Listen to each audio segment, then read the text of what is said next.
घूंघट का पट खोल रे, घूंघट का पट खोल रे, तो के पीवू मिलेंगे घट घट में वह साई रमता, घट घट में वह साई रमता, कटुक वचन मत बोल रे। घूंघट का पट खोल रे, घूंघट का पट खोल रे। आकांक्षा से भरा हुआ आदमी इतना बेहोश है कि वह जो सुनेगा उसमें भी अपने ही अर्थ निकालेगा। अर्थ भी उसका मूर्छित का अर्थ होगा, अर्थ भी उसका अपना ही होगा। स्वाभाविक यही है। तुम जो देखते हो वह वही नहीं है जो है।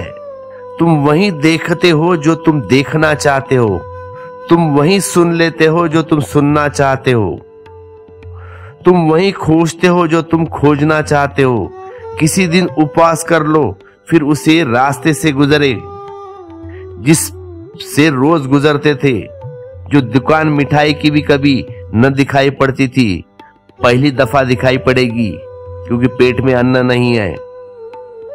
दिखाई पड़ेगी दुकान, बाकी सब खो जाएगा। रेस्टोरेंट, होटल्स, मैकडॉनल्ड्स, चाय की दुकान सब प्रगाढ़ता से दिखने लगेगी। क्यों? उपवास। एक 7 दिन का उपवास कर लो, फिर निकलो बाहर बाजार में। तुम्हें जूते कपड़ों की दुकान नहीं नजर आएगी, तुम्हें सिर्फ भोजन की दुकान नजर आएंगे। होटल्स, मैकडॉनल्ड्स, स्वीट की दुकानें। क्योंकि तुम्हारी चेतना यहां भीतर भूख से भरी है। भूख देख रही है, अब तक नहीं देख रहे हो तो दृष्टि सृष्टि है। बड़ी पुरानी कहानी है, सुनी होगी आपने। महाराष्ट्र के एक संत हुए रामदास, उन्होंने राम की कथा लिखी है। वे लिखते जाते हैं और रोज लोगों को सुनाते जाते हैं।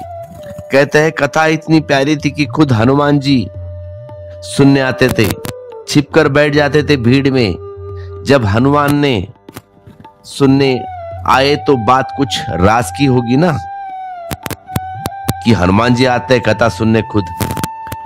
क्योंकि हनुमान ने तो कथा खुद ही देखी थी, लेकिन फिर भी आते हैं तो कुछ विशेष था उस कथा में, इसलिए आते होंगे।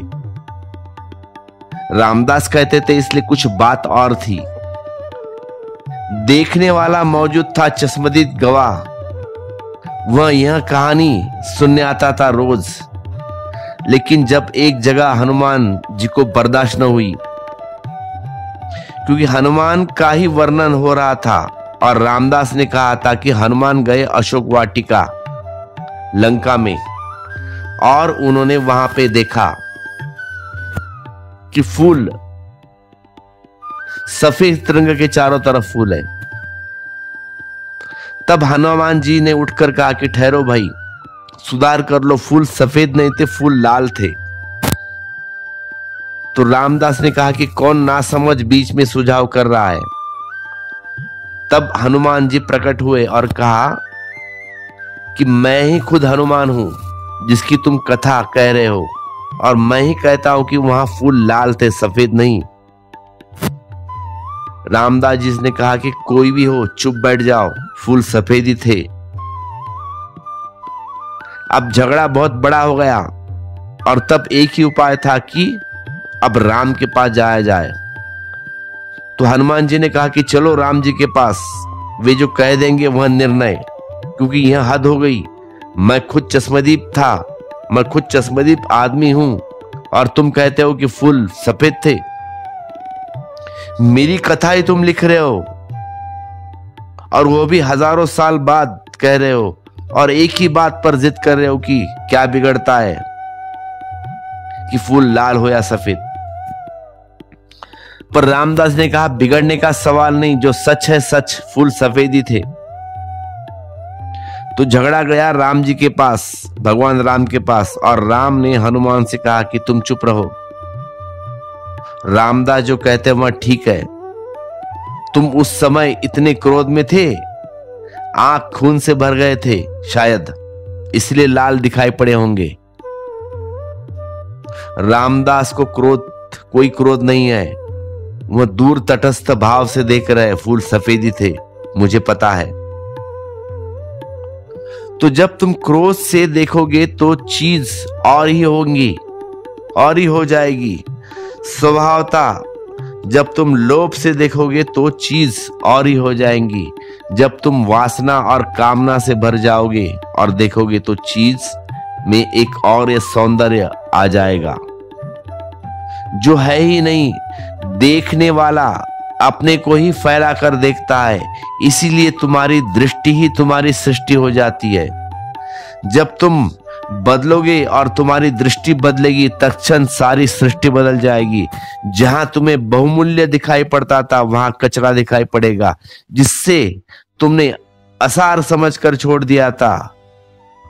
हो सकता था कि वह सार दिखाई पड़े, और जिसे तुम सार समझकर छाती से लगाए हुए रखे थे तुम्हारा असार दिखाई पड़े। तो जीवन तुम्हारी दृष्टि का फैलाव है, और जिसके भीतर की दृष्टि खो गई वह ऐसे ही जैसे भीतर है ही नहीं। सब सोया, सब बासा।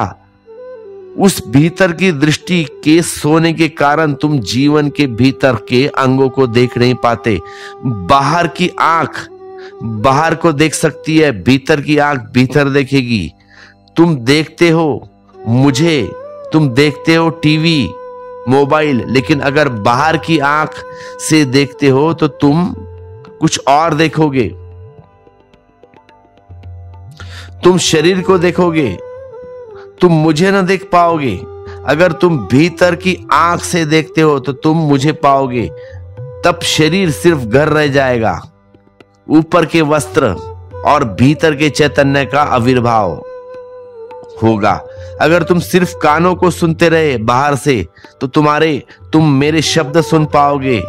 अगर तुम भीतर के कान तुम्हारे जग गए तो तब तुम मेरे अर्थ को समझ पाओगे। इसलिए गीता हम भी पढ़ते हैं, अर्जुन ने भी सुनी है, लेकिन गीता अर्जुन ने सुनी और अर्जुन बदल गया, लेकिन हम बदल नहीं पाते। हम 4 बार 10 बार गीता पढ़ लो या कंठस्थ कर लो, लेकिन अर्जुन को जो हुआ वो हमको नहीं हुआ। क्यों? क्योंकि हम भीतर से जागे नहीं है। भगवान ने अर्जुन को जगाया, फिर गीता कही है, फिर वो समझ पाया। तब तुम अर्थ को समझ पाओगे, क्योंकि शब्द तो खोल है, शरीर है, अर्थ आत्मा है। तुम जितने गहरे हो उतने ही गहरा तुम देखोगे, उतना ही गहरा तुम सुनोगे, उतना ही गहरा तुम्हारा सारा अनुभव होगा। तुम अगर छिछले हो तो अनुभव बहुत गहरा न हो पाएगा। एक ज़ैन कथा है कि एक सदगुरु अपने शिष्य के पास गया है। वह बाहर ही बैठा था। सदगुरु ने पूछा कि सत्य क्या है। उस शिष्य ने मुट्ठी बांधकर बताई। सदगुरु वापस लौटने लगा और उसने कहा कि पानी बहुत उथला है, बड़े जहाज यहां न रुक सकेंगे, बड़े जहाज यहां न रुक सकेंगे। शिष्य बड़ा दुखी हुआ और उत्तर तो उसने बहुत सोच समझ कर दिया था। वहीं तो भूल हो गई थी। उसने सुन रखा था कि जब यह गुरु लोगों से कुछ पूछता है तो यह शब्द में उत्तर नहीं चाहता। और उसने पुरानी कथा सुन रखी थी कि फला शिष्य के पास गया तो उसने मुट्ठी बांधकर बता दी और उसने कहा कि ठीक, क्योंकि मुट्ठी बांधने का मतलब एक ही है, 5 नहीं, पंचतत्व नहीं, एकत्व, 5 इंद्रियां नहीं, एक आत्मा। सो सुन रखी थी बात कहानियों से, तो उसने भी मुट्ठी बांध ली और बताई, लेकिन वह मुट्ठी झूठी थी। उसके भीतर एक नहीं था, उस मुट्ठी में 5 थे, एक नहीं था, क्योंकि मुट्ठी उतनी गहरी हो सकती है जितना उसका अनुभव था। वह जानता तो इतना था कि 5 सच है। एक बात तो सुनी थी, उधार थी, बासी थी, अपनी नहीं थी। तो गुरु ने कहा कि यह जगह बहुत उथली है और बड़े बड़े जहाज यहां न रुक सकेंगे। बड़ी पीड़ा हुई, बड़ा दुखी हुआ। वर्षों के बाद फिर आया, उसने फिर मुट्ठी बांधी। गुरु ने कहा कि खूब खुदाई की है, पानी खूब गहरा किया है, जब जहाज रुक सकता है। अब जहाज रुक सकता है। देखने वालों को बड़ी हैरानी हुई, क्योंकि दोनों बार एक ही बात हुई थी, वह मुट्ठी बांधी गई, पहली दफा भी और दूसरी दफा भी लोगों ने गुरु से पूछा कि हम कुछ समझे नहीं, रहस्य कर दिया, पहली बना दिया आपने। पहली बार भी यह शिष्य आया था, मुट्ठी बांधी थी, इसलिए 20 साल बाद दोबारा आने की जरूरत थी। तो गुरु ने कहा इस बार मुट्ठी में 5 नहीं है, एक ही है। तब मुट्ठी में 5 थे, मुट्ठी दिखती थी बंदी, भीतर खुली थी। अब मुट्ठी बाहर ही नहीं बंदी है, वह भीतर भी बन गई। अब इसकी मुट्ठी में अर्थ है, अब यह मुट्ठी प्रतीक नहीं अनुभव है।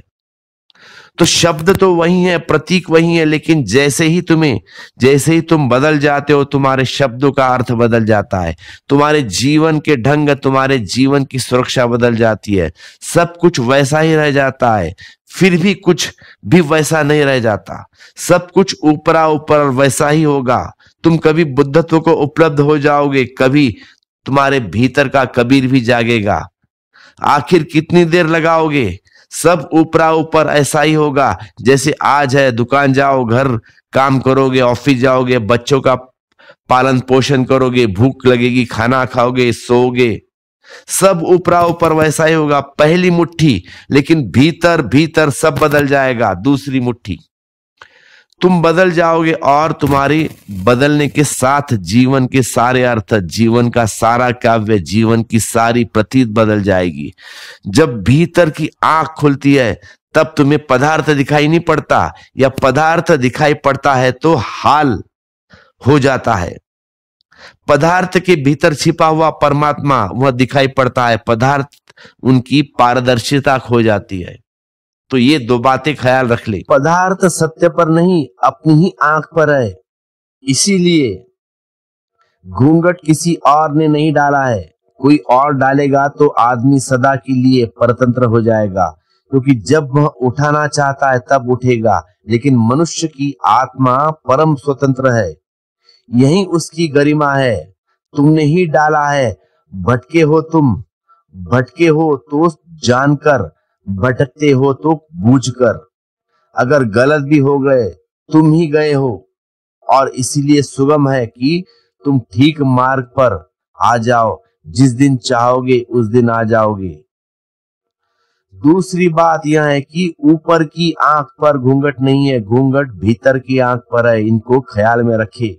फिर कबीर के इन सूत्रों में हम उतरेंगे। तो कबीर दास जी कहते हैं, घूंघट का पट खोल रे, घूंघट का पट खोल रे, तो को पीव मिलेंगे। कबीर के लिए परमात्मा प्रिय है, प्रीतम है, पिया है।